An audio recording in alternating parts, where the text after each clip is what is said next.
pizza in a crock pot. Does it work? I have no idea, but we're gonna find out. I've had such a good response to my other crockpot recipes, I thought, let's give it a try.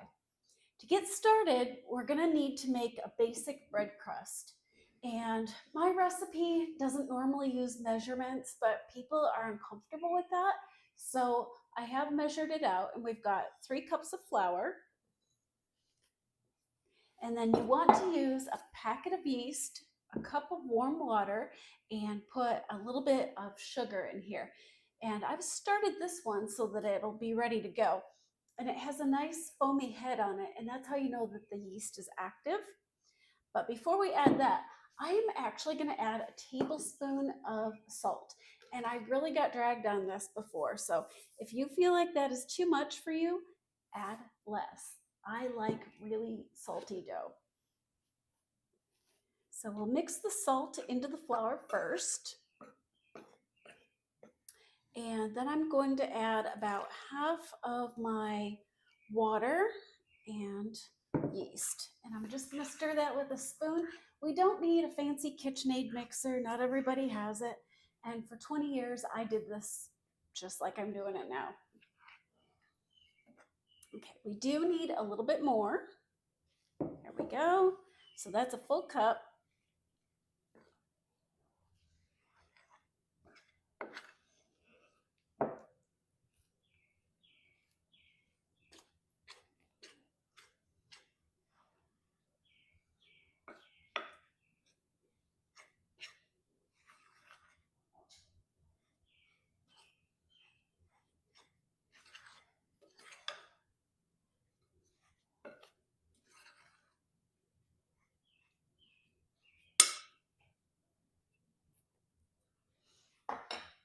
Okay, now we get in here with our hands. The dough looks a little bit shaggy, and that's okay. It's nice and warm. It's not terribly sticky or wet. And I credit the extra salt for giving it more of a Play-Doh consistency. I also think it makes it spongier. I don't like my bread to be quite so dry.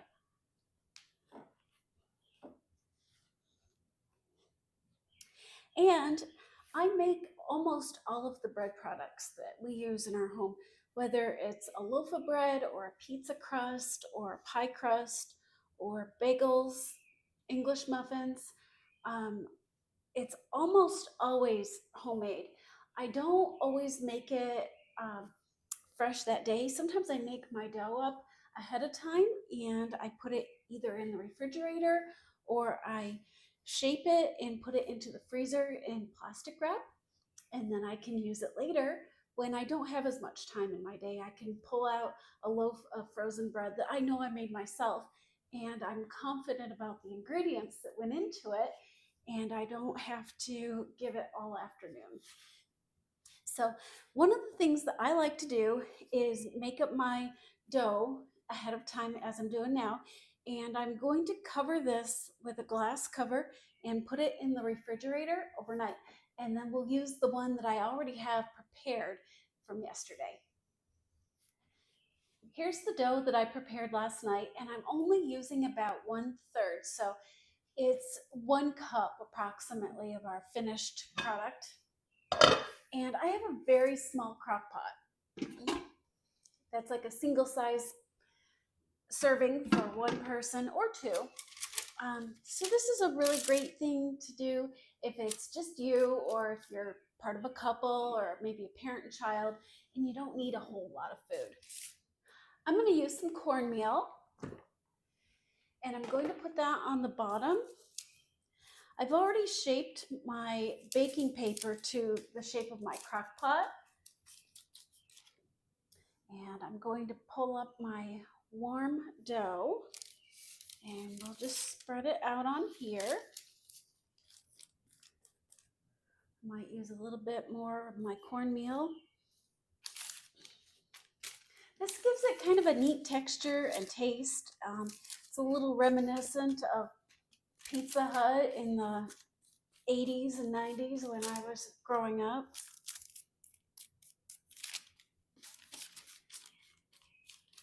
And I'm just gonna spread it out to the edges. I don't put any oil on it because I don't like a greasy pizza.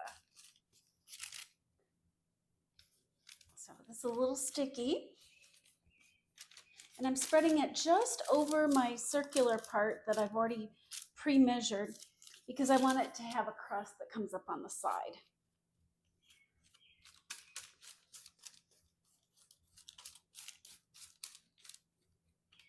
Okay, I'm gonna move the camera and show you what it looks like when I'm placing it in the crock pot. Now I've made this a little bit bigger than the circle intentionally so that we will have a little bit of crust on the sides. I want the crust to kind of puff up, and I've pre-shaped it. So I'm just gonna reinforce what I've done there.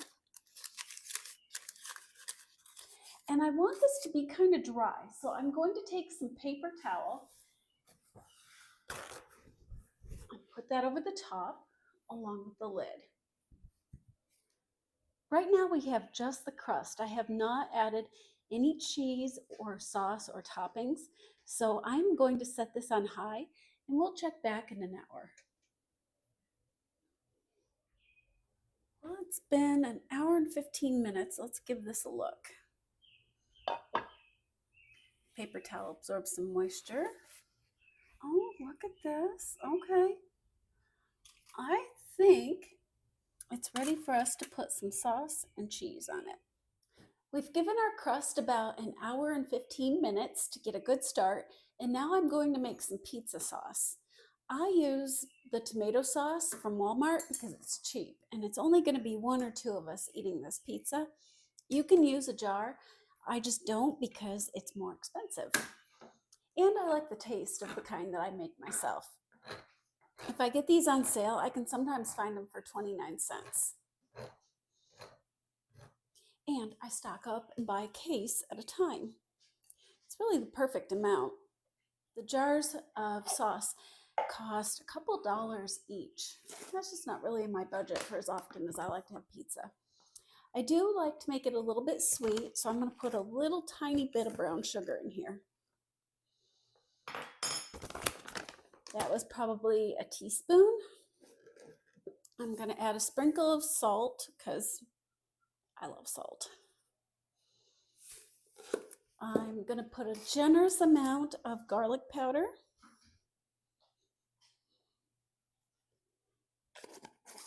And it wouldn't be Italian food without oregano. Not sure if real Italian people actually use oregano, but I've always thought they did. Maybe it's just an American thing. I don't actually know. It's got a good flavor, so we'll throw it in there. And then my personal preference is rosemary. Rosemary just gives it a little something extra that people can't quite identify, but it kind of makes my sauce special.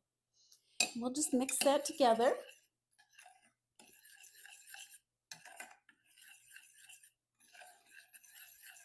And our crust is still baking, so we'll head back over to the crock pot and we'll put the sauce and the cheese on it.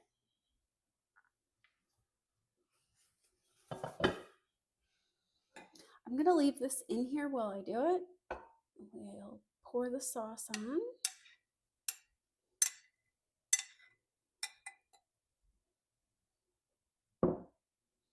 We probably could have pushed this down in the middle. I didn't really think about this, but it's an experiment. And we want a whole lot of cheese. Now, because this can't brown on top, I am deliberately not putting my toppings on right now. I'm going to saute my toppings in a saucepan or in a skillet. I want to use a lot of cheese. We really like cheese.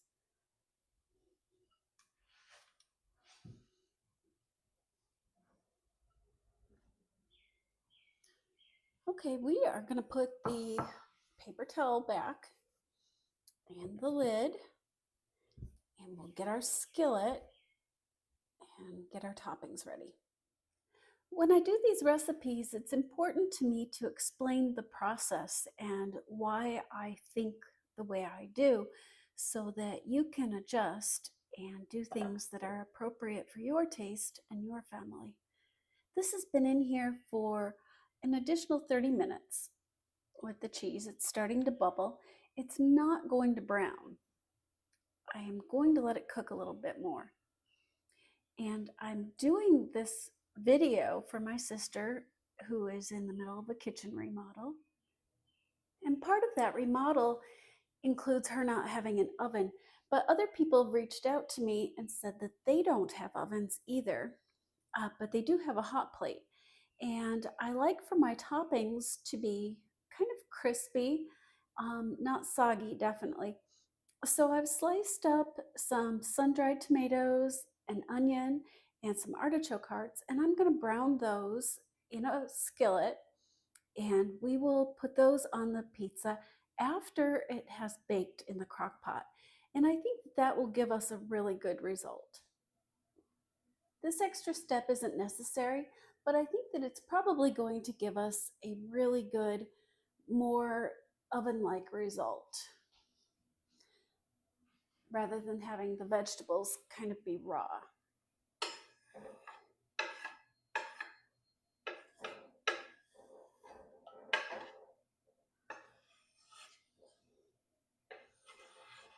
And if you're someone who likes to put meat on your pizza, this would be a great way to do that. You could slice up your ham or your pepperoni or your sausage. I'm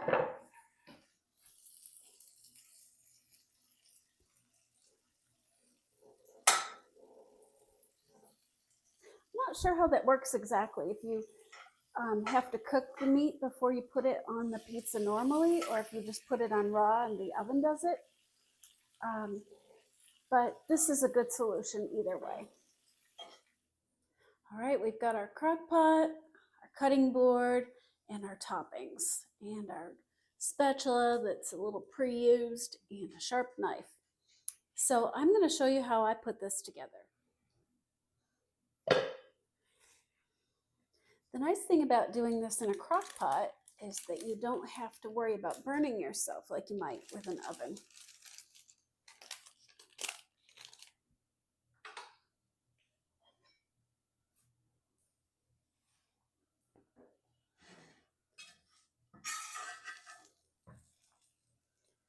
I'm going to put my toppings on, and look at that. It's just like it went under a broiler.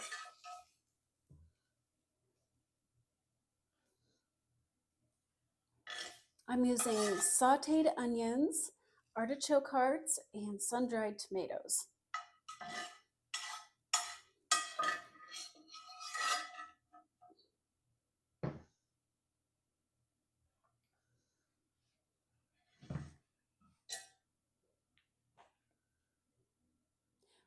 We did it! Deep dish pizza from a crock pot. I hope you make this, and I hope you love it. Bon appetit!